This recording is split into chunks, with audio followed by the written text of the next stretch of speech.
Well, you know what the cool part is about doing this kind of stuff? You don't know what I'm wearing for pants. Or if I am. No, I am.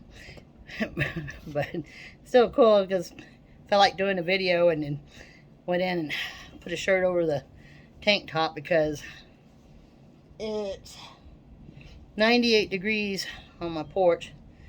If you see animals running back and forth, it's deer. I just fed them about 30 minutes ago or so, and they're still coming up and eating. But how are y'all doing? It's Sunday. Sunday the something or other of August. Can't remember. I think it's, I don't know, 28th or something. Anyway, I think so. So, I had my day of YouTube and decided, felt inspired to share with y'all some stories again. I would like for y'all to thumbs up, hit the like button, subscribe, hit the notification bell so you'll know when I'm coming on. I said I was going to try to do it more often, and so, hey, I did before the week was up. Depending on when you think the week starts. Does it start on Monday or does it start on Sunday? Excuse me. It always started on Monday to me, but that might be debatable. I don't know. Not important. So, here I am. Town's quiet. It's been a... If you hear the jingle bells, it's my Basset babies. One of them has to wear a bell because she used to escape a lot, and so I put a bell on her so I'd always know where she went to. She's a sneaky one. She quit escaping finally. I think I closed up all the spots for her to escape. Anyway, so if you hear them barking or something, I'll pause. I know it bothers some people. It doesn't bother me. I mean, dogs are dogs. They're doing their job, right?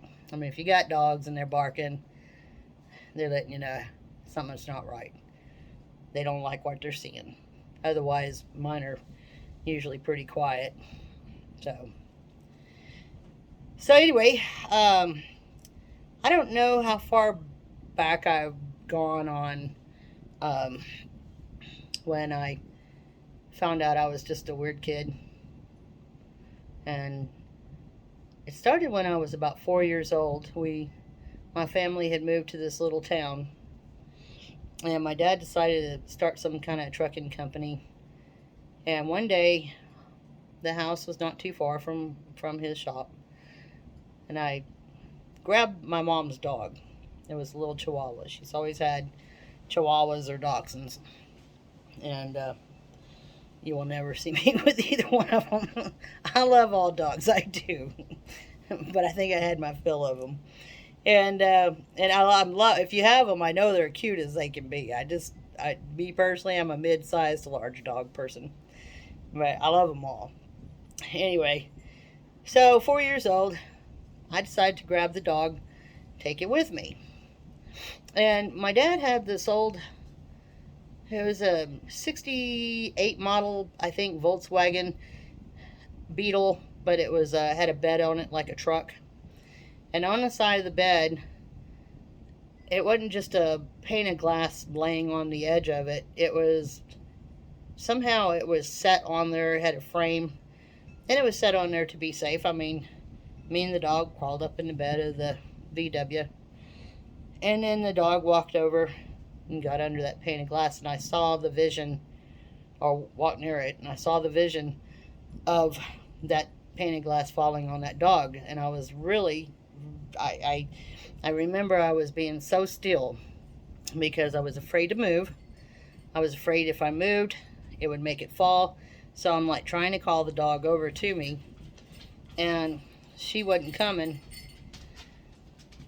And the pane of glass fell, knocked the dog out. I got the dog. I started screaming for my dad. I was running to the house. He was running to the house, and they were putting cool compresses on the little dog and everything. And I felt horrible. And my dad never spanked me. He just had a way of talking to me that it was worse than spanking. So I felt bad enough, so he didn't have to talk very long. So that was my first actual vision. It wasn't my 4 year old brain sitting there going, well, this is like, if you do A, B will happen. Because I don't know if we can process that just at that point in time that well. This was, I saw it happen before it happened. So that was the beginning of my gifts coming to light. As I grew older, we moved to another town. And somewhere between the town that I'm talking about now, well, it didn't. Before we moved from the town I'm talking about now, my parents, my dad became pretty violent towards my mom, and then we moved to this other town, and at this point in time my sister's old enough to babysit some other kids, and so I'd go with her and she'd watch us kids. And when one of the parents would come to pick us up, or the parent of Kitty, or the parent of the kids would take us home, I would always get messages telling me, y'all don't go home, don't go home. And I would start telling her, please let's not go home, please can we stay here? And she didn't understand what I was trying to say to her. But eventually, after it happened so many times, she knew to trust me, but there wasn't much we could do. I mean, she was 9 years older than me, and I was at this time 5-ish. So it's not like we had a lot of say-so and everything. Luckily, my mom finally left my father, and that was like the best day and the worst day kind of thing. Okay, I'll pause it. Kind of scenario. But kept having the visions and information coming to me. But who listens to a kid? Not really many people, especially back then, were to be seen and not heard. So I started kind of stuffing that stuff down when it came to family, and my sister had left not too long after that anyway. So it was just my mom and me. And then she finally married a wonderful, wonderful man who became the father that raised me pretty much. And lovely individual. So we moved in with him, and his wife had passed away. Boy, she was around quite a bit. It's kind of freaked me out some because it was, I could hear her wandering around sometimes. But I was starting to get used to it. Then, as parents do, we get a Ouija board. I wanted a Ouija board. Don't know why. I was always, I don't know if y'all remember the things called weekly readers. We'd get weekly readers at school, and you could buy a book for 50 cents or whatever. Miss Thing here would always go to the ghost books or hauntings or all the paranormal stuff. I didn't like reading what the other kids read. It just wasn't, had, I just, bore no interest for me. None. So I wanted a Ouija board. So we got one because it was a toy. It was a toy, right? So I got to using the toy to where it was actually working with nobody else with me. And this little board knew quite a bit about me. And it got so weird. It would warn me about people who lived in the neighborhood, or like one specific girl who had a tendency to be a little assertive, bullying, questionable, and it was right. So I was playing with this thing so much that I remember one night I went to bed and I started hearing breathing in my ear and like a whisper, and I was seeing the walls starting to breathe, and then I saw like this gigantic spider, and I jumped out of bed and I ran out of the room, flipped on the light, ran out of the room. Nobody ever turns on. You watch a scary movie, turn on the damn light. It does a lot. I'm gonna tell you, turn on the light. So, so anyway, my mother's wondering what the hell's going on, and I'm like, how do I explain it? Whatever it is, I brought in. So I'm probably 10, 11, maybe. And so I just set it back in the closet and I didn't touch it anymore. I already understood, even at that age, that I did this. I brought whatever this was in. I'm telling it, you're not supposed to be here. You need to go back. I don't think I even read the directions where it says to close out the board goodbye or anything. I mean, it was pretty nuts. So I put it aside. I was invited to a birthday party probably a year later, maybe. And I asked the lady, the parent, hey, I have a Ouija board. Do you mind if I bring it so everybody can play? And she's like, yeah, I don't care. So I take the board, and the girl opened up her presents, and we're kind of hanging out, eating cake and whatever. And the other kids decided, hey, didn't you bring a Ouija board? And it's like, yeah. So I hand them the Ouija board, and I'm like, I'm going to go outside. Somebody else went outside. A couple other people went outside. I'm like, I'm going to go outside. Joe, go ahead and play. I didn't want to play it. I'd already had my fill. So I'm outside and we're talking, and but all of a sudden I hear all this ruckus, and here comes a whole bunch of kids running out of the house, and right behind them was Mama. And Mama came up to me, shaking her finger in my face, telling me, how dare you bring something like that into my house. And I said, ma'am, you said it was okay. And she told everybody, load up, I'm taking you home. To this day, nobody ever has told me what happened. But needless to say, I wouldn't, well, I know I wasn't ever invited to, I don't think anybody's birthday party on that. Whatever. I've got to pause. Okay, thought I had to sneeze, but I didn't. So, excuse me. So when she shoved the Ouija board in my chest and we headed home. She had this bus-like van, and man, she was like dumping kids off. I think I was probably the second person she dumped. And I just went in the house, went straight through the house, went out the back door, took it and dumped it in the trash cans out in the alleyway. And came back in. Mom's like, how was your party? And I'm like, it was all right. It was okay. I never did tell my mom stuff. I didn't want her upset about anything or getting upset with somebody else. I just didn't talk to her very much about what was going on. I waited till I was an adult and then told her all of it.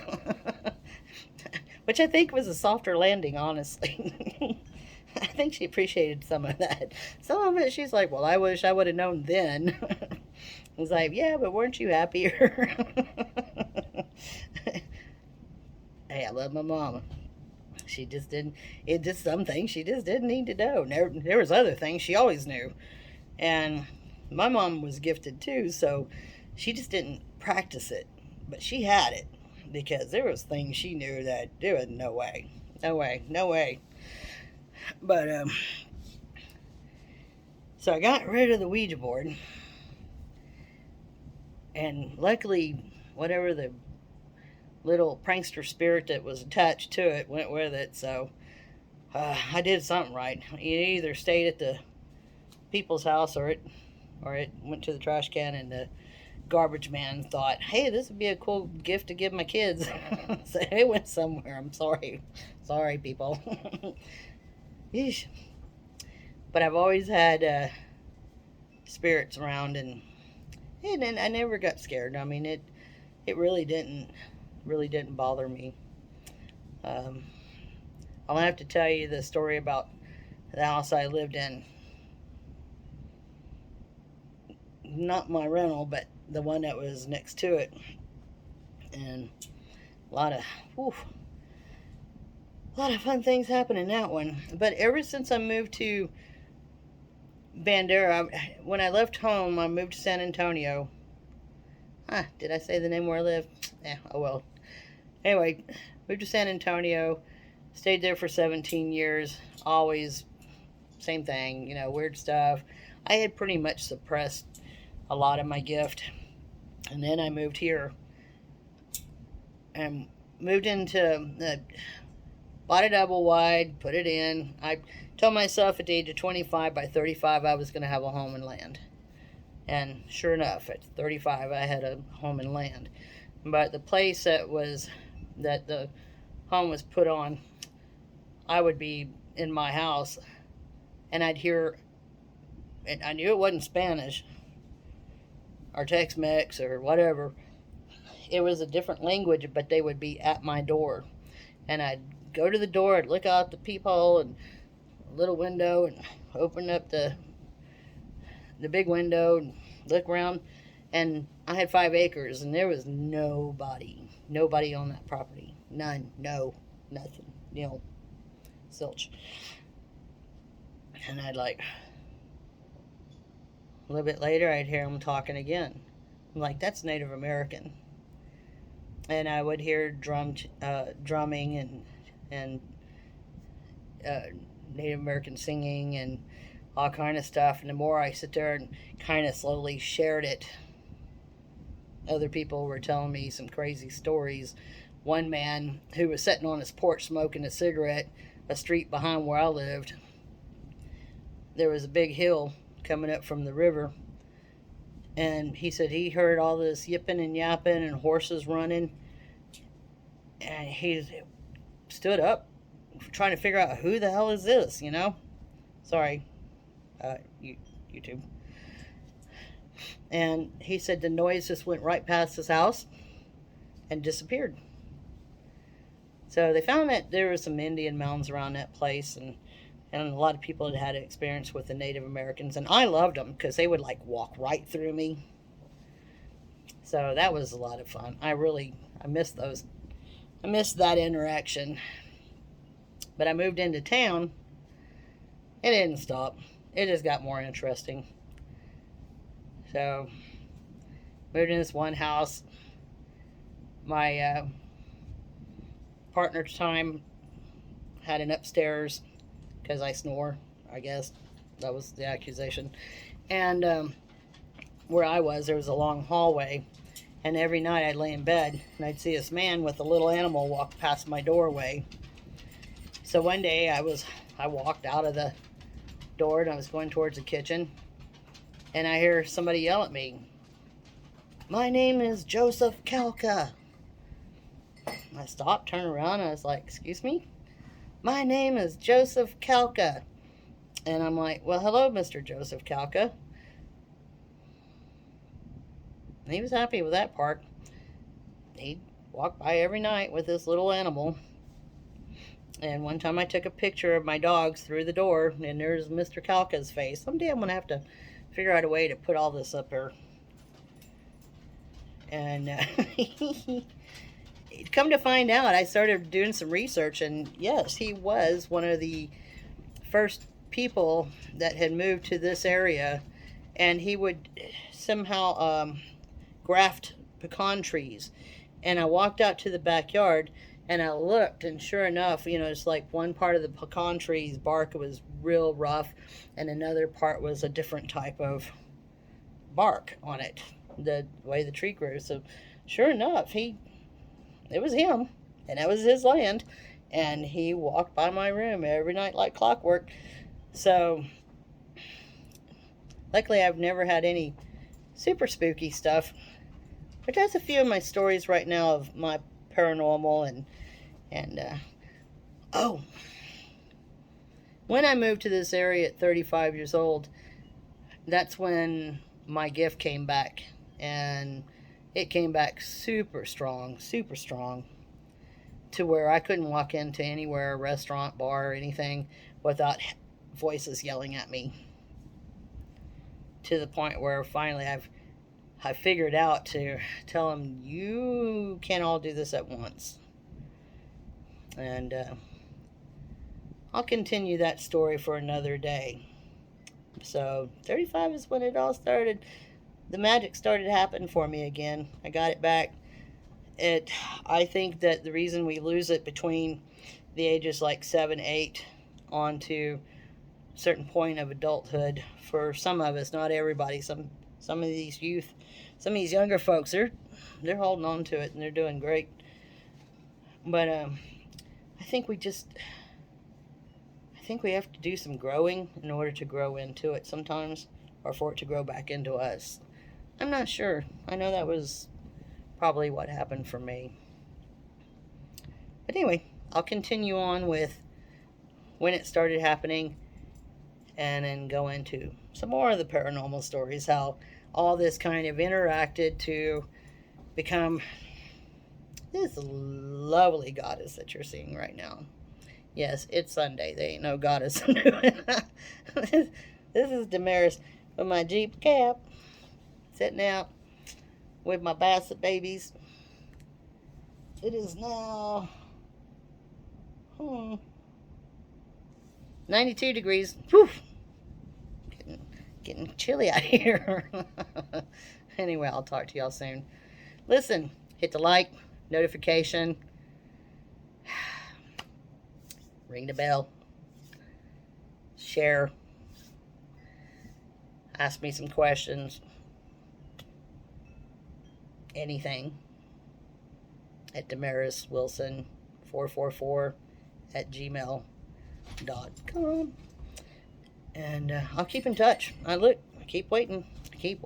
Oh, excuse me. Another thing, talked to a really good friend of mine. She is definitely a soul sister. I know that that word is thrown around quite a bit, but she's amazing. And I called her up today and asked her to give some thought to come on and for us to do a collaboration. She's so interesting. It's so interesting. And I love listening to her. And I love talking to her and picking at brain. But she's good. She's really good. And anybody else out there that happens to be watching me, love to do a collab with you too. Let's get this interesting. Don't leave me out here by myself. I'm scared. Not really. Okay. I'm not gonna beg. I said I wouldn't beg last time, so I'm not gonna beg. No. I love you guys. Thanks for watching. Sorry if I sound stupid, but I've been home alone for 3 days with a bad headache. And I guess I'm starting to feel better today, so I'm getting goofy. Okay. Oh. And it's a batch of babies. Oh, crap. Well, never mind.